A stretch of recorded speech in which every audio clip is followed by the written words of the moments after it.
our brothers, the Taliban, we won't comment on them from a political point of view, because that's not the nature of our talk today. But let us comment on them for an accomplishment that they and only they were able to do in the modern world. In the modern world, between America, Great Britain, China, Russia, Germany, France, Japan, Italy, between the major countries in the world, the drug trafficking is a business and an industry of over $78 billion a year. $78 billion a year. Can you imagine what kind of industry it is? And can you imagine the tragedy, the disparagement, the disease that drugs have brought in the modern world as a result of this industry? Yet, all of these sophisticated countries have found no solution for the drug problem. In fact, they have chosen to benefit, profit, and regulate the drug traffic because they are unable to stop it. Yet, consider this. The Taliban in Afghanistan became an official government after the defeat of the Russians.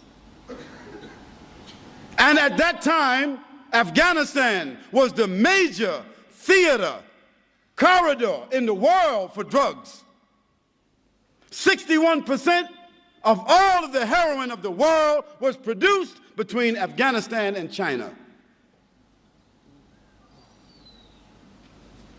And the Russian gangsters, criminals, were the ones that controlled this industry. Part of the war of Afghanistan had to do with drugs. Not oil, not gas, but drugs. When the government of Russia was defeated and pushed out of Afghanistan, Afghanistan became immersed in civil war. We know that, isn't it? Civil war. That civil war had two sides.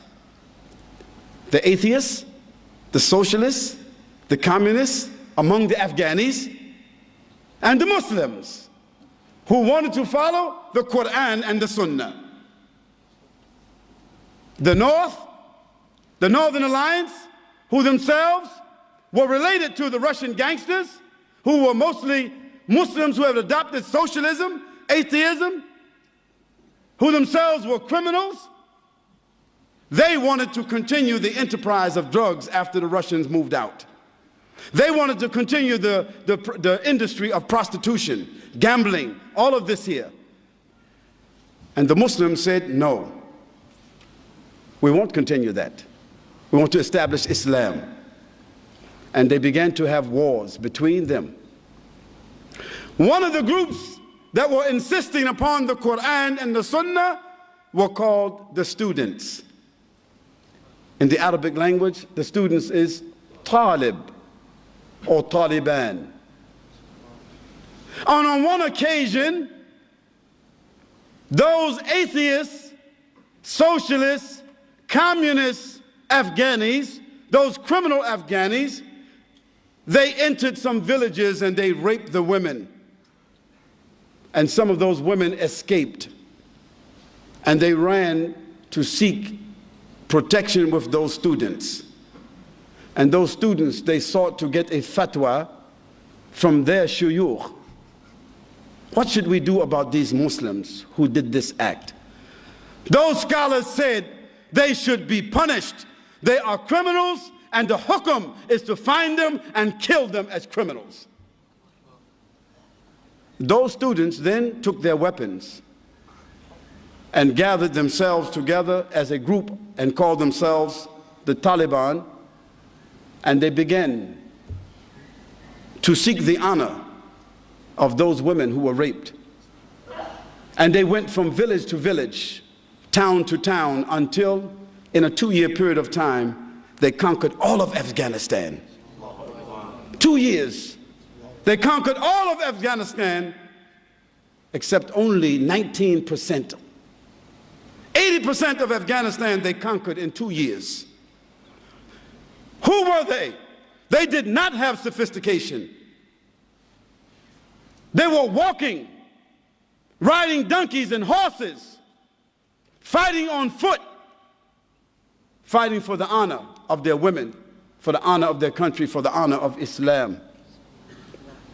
And in 2 years' time, they subdued the entire country. Of course, they were not sophisticated in their knowledge. They did not have universities. They did not have institutions.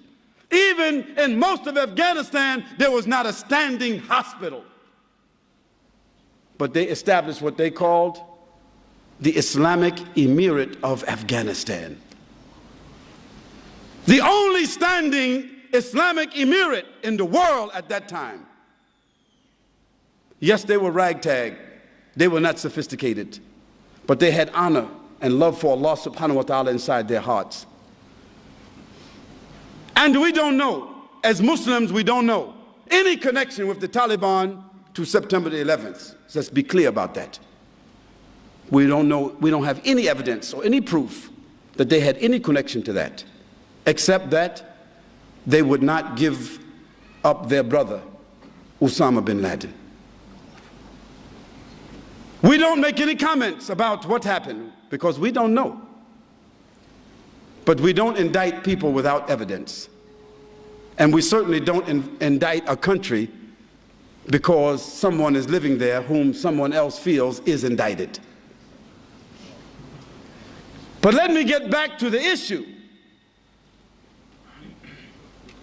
Afghanistan came under the rule of the Taliban, and they were faced with a challenge. What are they going to do with the drug industry which they found in Afghanistan? The Taliban made a decision.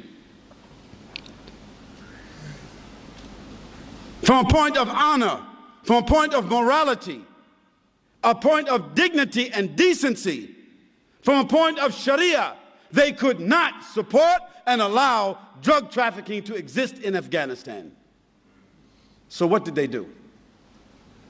They began to punish those who held drugs, those who sold drugs, and they began to imprison those that used drugs.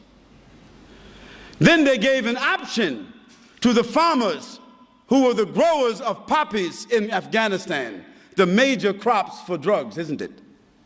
They told them, we will give you the land where you are growing the poppies. You take the land, but you must grow another crop. You must grow a different crop. But if you don't grow another crop, then we will bury you on that land. That's the only option they gave them. In a year and a half after the fatwa came about this issue, a year and a half, the drug trafficking and the growing of drugs and the manufacturing of drugs in Afghanistan was 3%. How did an unsophisticated group of students, without government, without sophisticated institutions, how did they do this? How did they eliminate an industry which represented 61% of the source of drugs in the entire world? How did they do that? They did it from their iman. They did it because they were affected by the Quran. They did it because they were affected by the behavior of Muhammad sallallahu alaihi wasallam.